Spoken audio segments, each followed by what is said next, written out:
Welcome back, folks, to the Get a Grip on Lighting podcast. On today's show, we have J. Marshall Hunt from Energy Avenue. This guy's pretty cool, man. He's a new nail member. He's coming in hot. And we did a great podcast. I was actually surprised. You know, a lot of people that request to be a guest on the show, it doesn't work out well for them, but it sure as heck worked out well for Jay. This is one of my favorite podcasts that I've done in a long time. I really enjoyed it. But for right now, what you need to know is you need to go to KEYSTONETECH.com, baby. That's Keystone Technologies, Greg. That's right. And just real quick, Jay actually didn't request. I requested him to be on based on some LinkedIn videos he does. So does a good job of that. Oh, Back to Keystone. LED products. They now have, everything that they've got, we've talked about over the last couple of years. Now they're getting into the serious stuff here, the Essential Series. That's going to be your general purpose A lamps, decorative lamps, spotlights, par lamps, reflectors. Keystone is looking to be the full house lighting house that has every option you need. And they're coming out with that. They have all the options you'd expect with the service, the quality to back it. So check out Keystone's Essential Series products.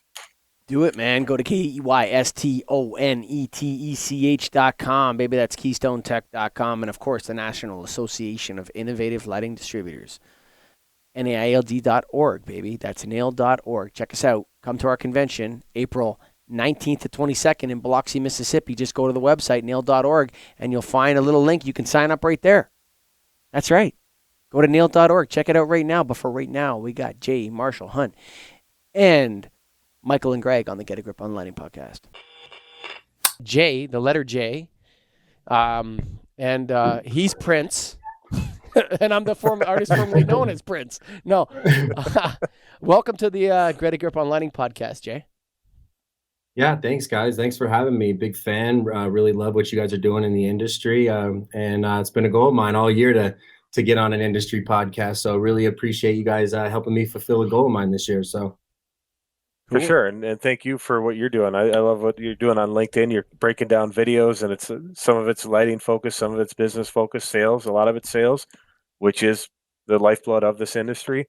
And you're breaking it down with little video clips on what you guys do over at Energy Avenue. So thank you for that. Yeah, I really appreciate it. It's allowed us to reach our customer in a new way, and taking our business online and competing against a lot of the big guys like Amazon and Home Depots and stuff. We just had to come with it in a different angle to try to reach some of the contractors that we work best with. So tell us a little bit about Energy Avenue. What do you guys do?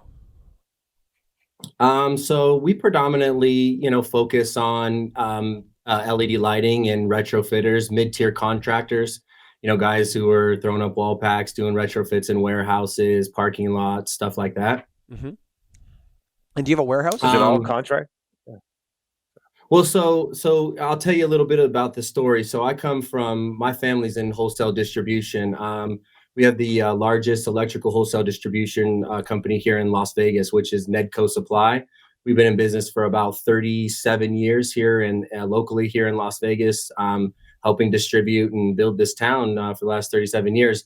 And 7 years ago, we wanted to take our business and take it online to grow it. And so that's really been the inception of Energy Avenue, was trying to grow our wholesale distribution on more of a national level and try to, bring the folks of what we do here locally really well and try to bring it online. So Energy Avenue is a division of Nedco? Division of Nedco, yeah, absolutely. Okay, man, is that little cartoon character you? That cartoon character is me. So when I started the YouTube show, I had my guy try to build an avatar of me, right? And it came back in this like vest and everything else, and I'm like, oh my God, I have that vest, and we are going to put a logo on it, and that is going to be my character on the YouTube show. So we have two little micro format shows. One is What's New with Jay, and that's just bringing the newest, latest, and greatest LED technology to maybe somebody who doesn't have access like we do.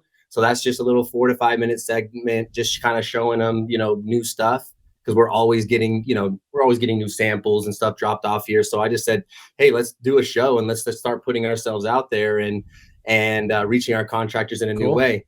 And we just saw a new one, which I think Greg saw on LinkedIn, which is EA Hacks. And that's just kind of showing a contractor a new way to do something in a new way that maybe took them plenty of time and man hours before, and now we can do it in a more efficient way, because we all know that contract their most important asset is time. So just trying to figure out and show them ways to save time and money. I'm supposed to be the coolest guy in the lighting business, bro. What do you think you're trying to do here? Don't worry, I'm not trying to take that role. You still are. You know what I mean? I love what you guys are doing. And when I started doing the YouTube show and started seeing what you guys were doing, I was just like, oh man, this is awesome. You know, maybe we'll be able to get on and collaborate and do something and kind of grow, you know, this kind of niche business that's growing like bananas, like wildfire. For sure. Do you guys only sell then to contractors, or are you selling to anybody with lighting? We sell to a lot of homeowners. And when I was first developing the site, you end up marketing in like a retail environment. So we had to become more sophisticated on how we were building our audiences and who we wanted to target with our marketing. So as we started to do that, we actually built in something on the checkout page. And there was about 15 industries that we cared about, from like contractors, homeowners, museums. And we actually make people check that little box on what they are on time of checkout. And what it's done, it's allowed us to segment our marketing so that we can hone in and we can talk to that specific either contractor or homeowner in a more marketable way that's going to be advantageous for us, which is to make sales and to create opportunities and stuff like that. You know why you belong in Nailed? Why is that? Because like you see how like you're sharing best practices. You're not sharing trade secrets of what Energy Avenue does, like the things that you want to keep to yourself, but you're sharing best practices. Like I think that's an amazing idea, dude. I really do. Yeah, I really appreciate it. And actually we'll share our secrets, because most people won't do anything with them anyways. I mean, we both know that, point, right? Yeah. We all know that. You know, so I'll tell you something that we're doing that's been really good for us, that I've been working on all year, something creatively. And that's really creating like a 1 minute, minute and a half commercials on Facebook, and then running them against targeted audiences. So what I've been able to do is the last couple years is collect a segmented base of contractors who've been buying from us, let's say 3,000. I'll feed that list into Facebook, and Facebook will go and find me got people that look just like this and who are more susceptible to filling out a lead page or buying. And then what I'll do is I'll create a video that's targeted specifically towards contractors, asking them, hey, listen, so like an offer we're running right now is any project you bring me over $3,500, any LED lighting specific project, we'll send you free samples to help you close that project, whether it's a warehouse project, a parking lot, because, you know, we're platinum partners with a lot of vendors, and we've created partnerships with them. Well, they'll send out a free sample. And you know, we all know once a customer gets it up and they see the difference between old technology, new technology, they realize the savings and the rebates, it's usually a home run for us. Yeah, it's not rocket surgery. It's not rocket surgery, man. We'll run those against an audience, and then we'll run them into a lead page that has another video there, kind of solidifying the offer. And then we build the sales process in with our sales team, and they follow up with them, and then they can kind of determine what's a good lead from a bad lead. You know what's funny? It's like when you start digging into the sophistication of Facebook and Instagram marketing, it's really easy to see why that company makes a shit ton of money and why Mark Zuckerberg is the richest guy, one of the richest guys in the world. Mm-hmm. Like what you can do on Facebook is incredible, dude. It really is. Yeah, and it's really, for me, came out of desperation, right? Because we were fighting against these big conglomerates with Google AdWords, and we were fighting for ad space and stuff like this. And unless you have like a lot of capital and millions of dollars to push ad space, you're just going to get pushed off the page. So with the ad dollars so cheap on Facebook, and you're able to target and find your customers in a cheaper way, it's allowed us to grow in ways that were unexpected for us, that we were hoping to do. So I feel like we're onto something new, at least in our industry, right? Sure. Yeah, no, that definitely is. You're going all across the country, then you're not focused on the Las Vegas market? Well, because our wholesale distribution here, we have a brick and mortar here. They're already focused on that. So, you know, we don't want to butt heads or compete. So we go outside of territory, which in a lot of times is hurtful for us, because we'll get opportunities we can't quote because of territorial issues, right? Where, something's a Lithonia and they're protecting somebody in another state. So we really try to focus on where we fit in at, which is, mid-tier contractors that are doing retrofit projects where, we don't need a lot of support, where we can pull stuff out of our stock because of our buying power. You know what's funny about that? So we often talk about the channel, right? You understand do you understand that term when I talk about manufacturer sells to distributor, distributor sells to contractors, Yeah. and the sales agents and all that sort of stuff. That idea of protection, it's one of those things that I would love to see die. The idea, like it's so antithetical to serving your customers. It drives a wedge between a distributor and his manufacturing partner. It's like, well, you can buy from me, but you can't sell this, even though that customer contacted you organically or that customer's already a customer of yours.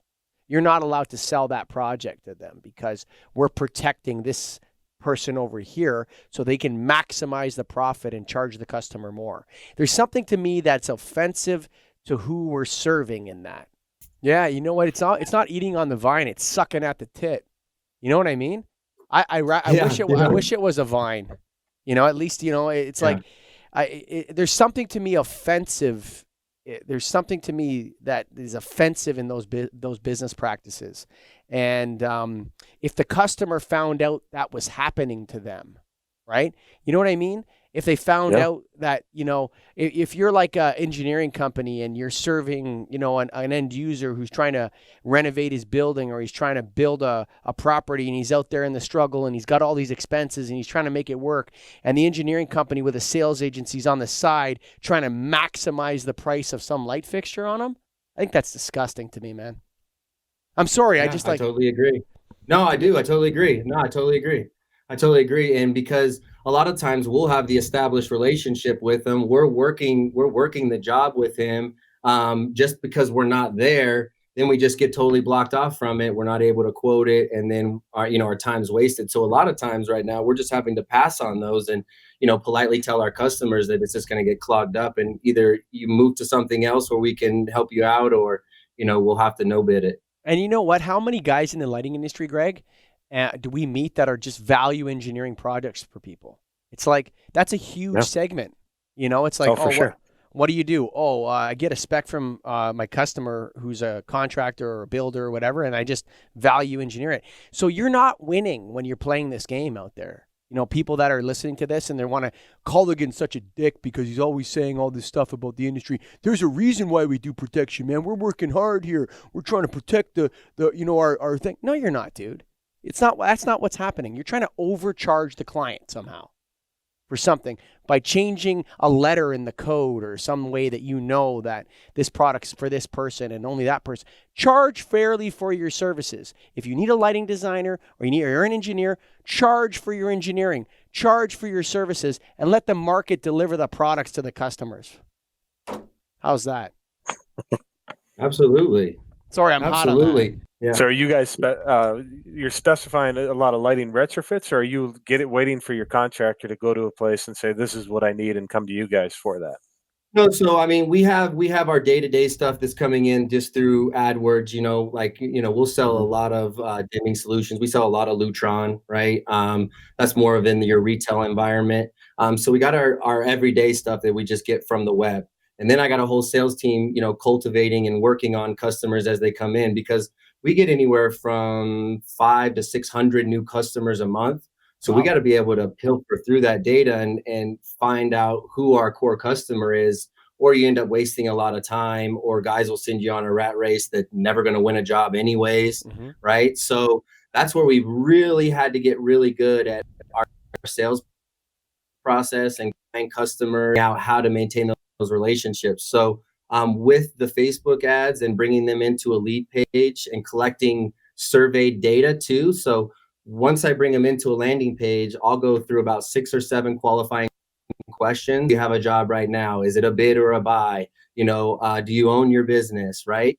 So then once the salesperson gets that data, they're more excited about that lead than maybe just somebody coming over as Bob Smith. Right.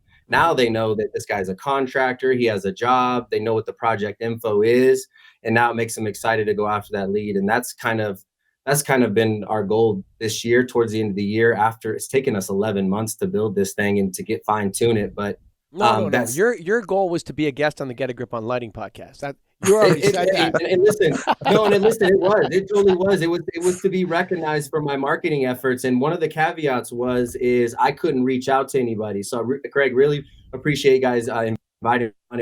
It was a goal of mine this year, and because we're trying to like do something different in our industry, and you guys are too, and I just really respect that. Awesome, man. Thanks. I see your sign in the background, people that are listening. It says stay in your lane. What do you mean by that? Okay, so these are our core values. The L is love those around you, always be grateful, never stop growing, and enjoy what you do. The core values have allowed us to create a culture that is pretty unique. And what I mean by that is we fire, we hire, we promote, we demote, all based on these 4 core values. And so when you plop somebody into our organization, say a new hire or something like this, even if you walk them all the way through on what the expectations are of how our culture is, if somebody doesn't work in it, they stick out like a sore thumb. So it's allowed us to move on from people a lot quicker. It's allowed us to establish a really cool culture. Like we do a huddle up every day, and before we start work and just get everybody excited, we usually go around the room and say what we're grateful for, or we give a compliment or something. And it just allows people, even if they've come in with garbage or bullshit from the night before and they're in a bad mood, it somehow just figures out a way to shake people up in the morning and get them in a good spirit and realize they're in a different environment, and all that outside shit that they can just plug off, and they can be in an environment that supports them. And it's just allowed us to have a really cool environment where people enjoy, coming to work, and they feel, that it's an open environment. And because I always worked in shitty environments, or not always, but environments where there was negative people, and just we deal with enough of that in our normal lives. We don't need that in a place where we're 8 to 10 hours. So I just cut all that shit out. If you bring the negativity in, we either get it out, or we talk about it, or we figure it out, and it just doesn't have a place here. Gratitude is really the ego killer, man. People, it's when someone's in their ego, or someone's a narcissist or something like that, they have a hard time with gratitude. You can see it right away. It's like, what are you thankful for, man? Oh, I'm responsible for all the good things in my life. Yeah, you're an egotistical narcissist, actually. You know what I mean? I think that's wonderful, dude. I think that those values are maybe the best I've ever heard in business. I'm not kidding you. And it's a double entendre. So it allows us to stay in our lane, stay on the things that we can control and focus on, and not the things outside of our lane, like the person sitting next to us, or Bob Smith who came in late. Don't worry about him. Focus on the controllables, and that's you. Sure. Control what you can control. That's what I tell my football team all the time. That's exactly right. Yeah, that's great. I love it. Yeah. So how long have you guys been in so the company's 37 years. Has it always been lighting? Netco is electrical. So we're electrical, right? Well, yeah, we're electrical hotel distribution. So my dad and my uncle, which my uncle is my dad's best friend, he's family. His father actually was a light bulb salesman here in the 60s, back when Vegas was just getting started. And so he used to work for Vertiray, if you guys remember who Vertiray was. I thought you were going to say he used to work for the mob. He might have. You never know. You know what I mean? He was old school Brooklyn. He came from Brooklyn. And we've been in wholesale distribution. So we're working on like the Raiders Stadium right now. Google's doing like $1 billion data center. The Venetian's building Madison Square Garden's building a big, huge arena here we're working on. So we work with and facilitate all the electrical contractors here in the Valley. We work with all the hotels and casinos, and we do about 85 to 90% of all the TVs on the Strip as well. And we just been doing that since the inception. Don't ask me why, because when Philips had bought Vertiray, we had bought the old building from Philips, and Philips owned Magnavox TVs, and we were in Vegas, and there was a lot of hotels here, so it just kind of went together, and we just been doing it ever since. So, did you grow up in Vegas? Yeah, born and raised. So, I'm 38. 38? Yeah. You married? Yeah, married, 4 kids, 4 kids. Whoa. 2 boys, yeah, 2 boys, two Cool, man. girls. You're an interesting guy. I like you. I actually think what Appreciate it. you've created there is very, very, it's very positive. The energy's positive coming out of it. The values are beautiful. I went to your website and I was just clicking around on it. And so, did you go to university? Like, how did you tell me a little bit about Nah, yourself man, personally? I went through a lot of really hard knocks type stuff, you know. Grew up real rough, and my mom and dad got divorced when I was real young. You know what I mean? Hmm. So I predominantly lived with my mom and had a couple of stepdads. So you know, life was rough growing up. So didn't end up going to college. Got in trouble as a youth, and you know, I was always in negative environments growing up. So when I got older, I was, you know, was a victim for a long time until I realized that, you know, nobody was going to help me with shit and that everybody else has problems too. You know what I mean? So I had to stop crying and start to figure it out for myself. So really this journey, the last 7 years since I started to build Energy Avenue, that's what it's allowed me to do. And so, man, I read every day, I meditate, and I just try to get into a grateful state. I try to come with the focus of being a good husband, good father, good leader around here for my team. And hopefully, you know, good things have been transpiring. You know, I'm on your show. I mean, gosh, I mean, look, I mean, So, I can't get any better, you know? I think one of the things that, so I do another podcast and just on try to meet the most interesting people I can. And one of the things that I've learned that I think is super important that you've talked about many times since we started talking is gratitude is such an underrated emotional state. It's like there's like a mindset to gratitude that goes with it that you can invoke. You can invoke a mindset of gratitude, right?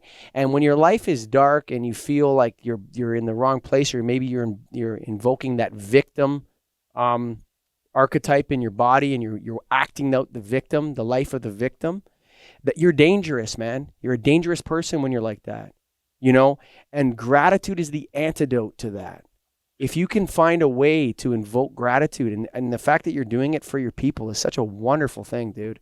I mean, I haven't been as good at, I learned this, and I haven't been that great at sharing it or sort of getting that message out there. But if you're in a daily practice of meditation and you're invoking gratitude every day, no matter what happens, you're in a good place, man. That's awesome, dude. I really appreciate you, dude. That's awesome.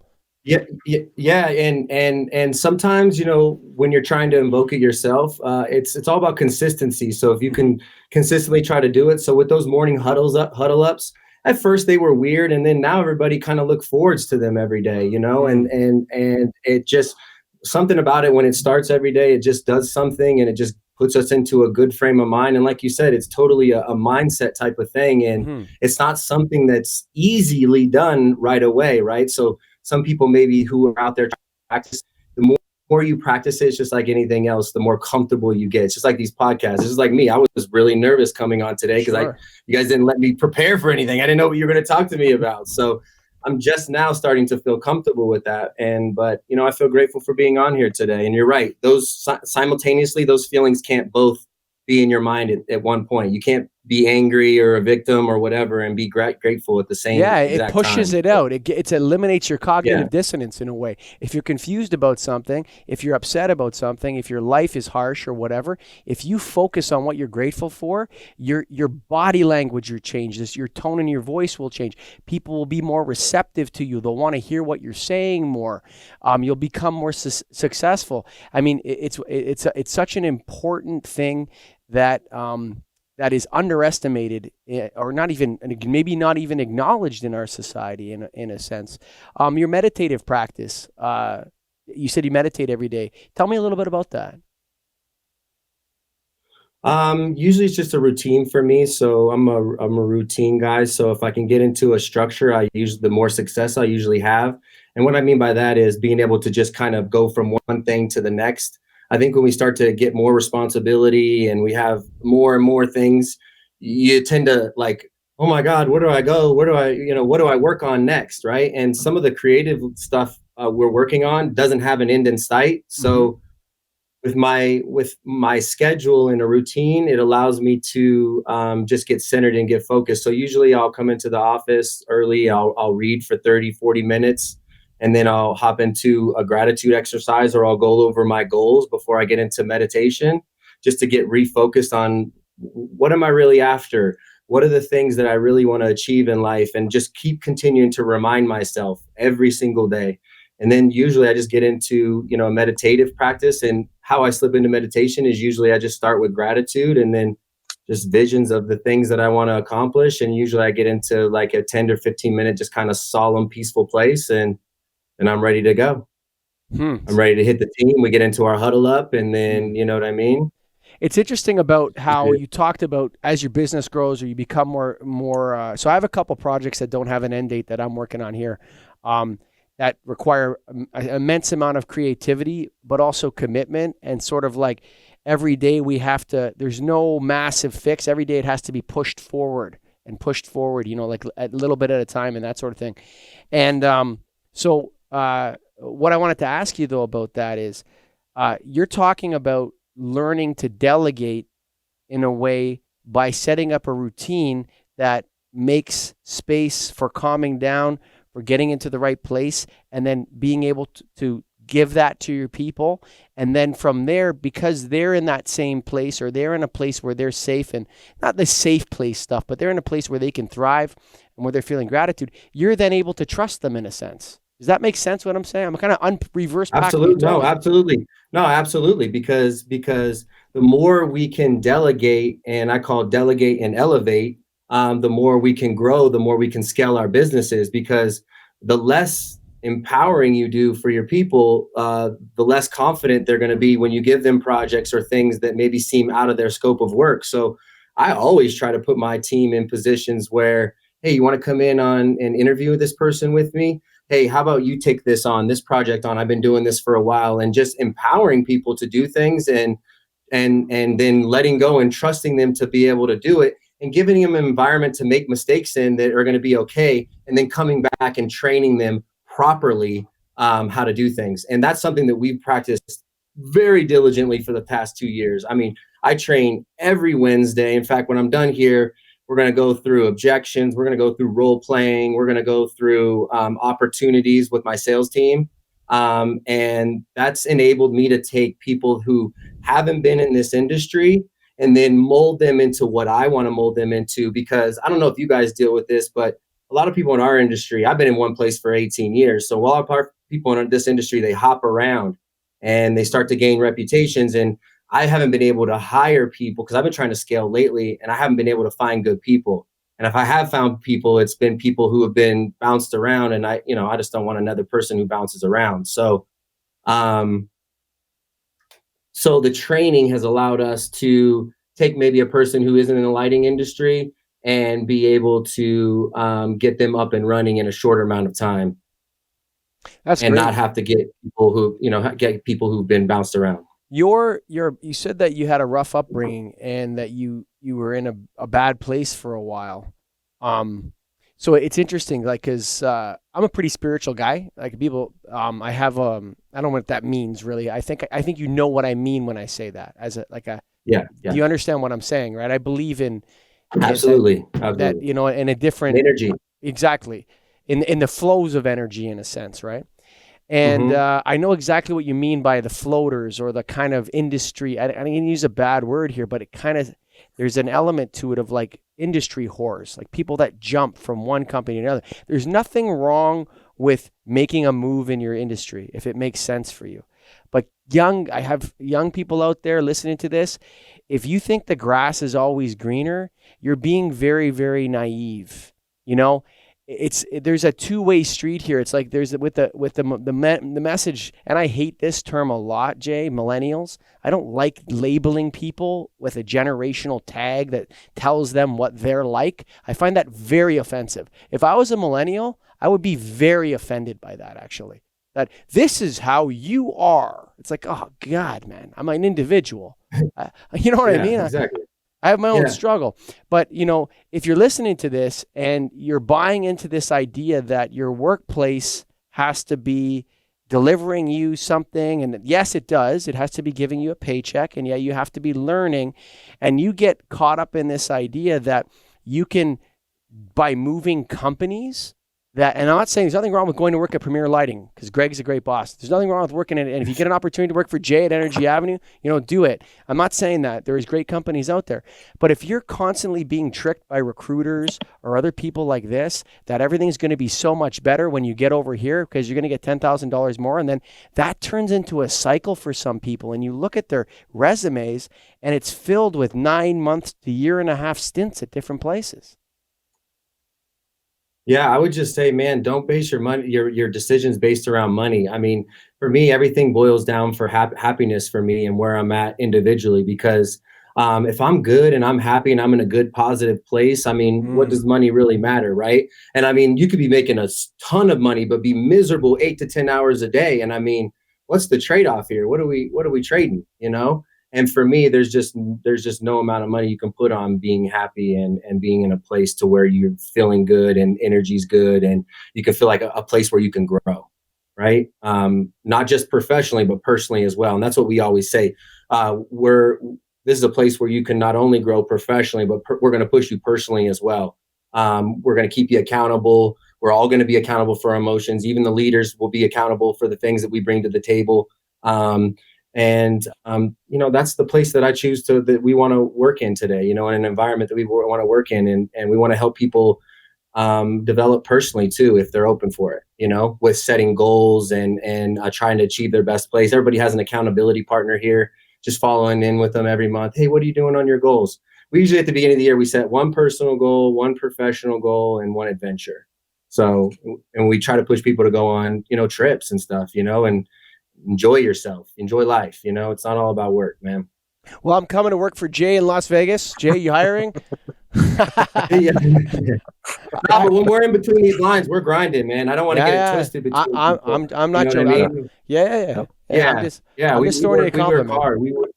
Yeah, for sure, Dan. I really appreciate it. I'm thankful that you came on the show, man. I wasn't sure how this was going to go because after episode 100, we had said that we're going to be careful with, the kind of guests we bring on the show and just making sure that they're true believers in this industry and that they're staked in it. We want those people on the show, the true believers. We want to be careful with the looking for the people that are looking to get a quick hit of publicity. We don't want them. You know what I mean? So I was a little bit nervous, but I want you to tell all my listeners about where they can find your videos and your website and all that stuff. Hey, listen, if you guys need any help, energyavenue.com. My YouTube show is What's New with Jay. That's a play on words. It's WATTS. My Instagram handle is J Marshall Hunt. Stay tuned for looking out on stuff on there. Same with Twitter and all that stuff, J Marshall Hunt. And it's just the letter J Marshall Hunt. And guys, like I said, I really appreciate it. I love what you're doing in the industry. Love your guys' dynamic. It works perfectly. And you're from Canada. My wife's from Canada. She's from Alberta. I go to Canada and stuff all the time. So love it up there. Awesome. Folks, if you're listening, we're grateful to you, the listeners. That's the most important part of this, and we're glad we're here to serve you. Jay, thanks for being a guest on the Get a Grip on Lighting podcast. Yeah, thanks for having me, guys. I really appreciate it. Thanks, Jay. Keystone Technologies. Go to KEYSTONETECH.com. Baby, that's KeystoneTech.com. Light made easy. The retrofit kings, Greggy. All of their commercial grade product that we've talked about over the years, fixtures, tubes, sign heroes, all that stuff they've got. Now they're going into the general purpose lighting, A lamps, PAR lamps, R lamps, everything you can imagine, covering the different Kelvin temperatures, sizes, wattages, lumens, everything you need. They're going to have, or they do have now. That's through their Essential Series at Keystone. And you know that you'll get all the good service and the back end and the quality that goes along with it. So check them out. Just go to KEYSTONETECH.com, baby. That's KeystoneTech.com. Light made easy. And, of course, the National Association of Innovative Lighting Distributors. Keystone's a proud member. Greggy's a proud member. I'm a proud member. And J. Marshall Hunt's a proud member now, too. That's right. Energy Avenue coming in hot.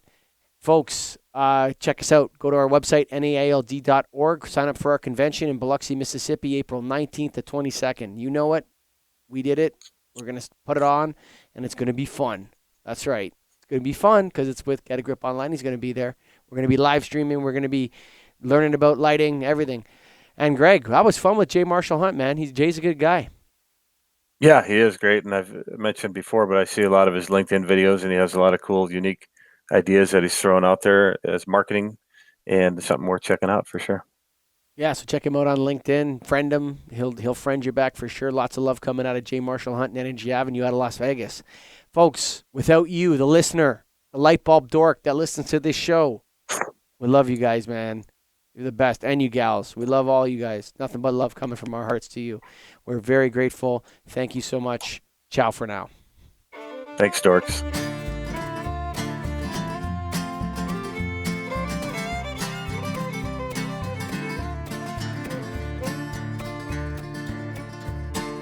Written on the rectory wall, there's a sign there for all.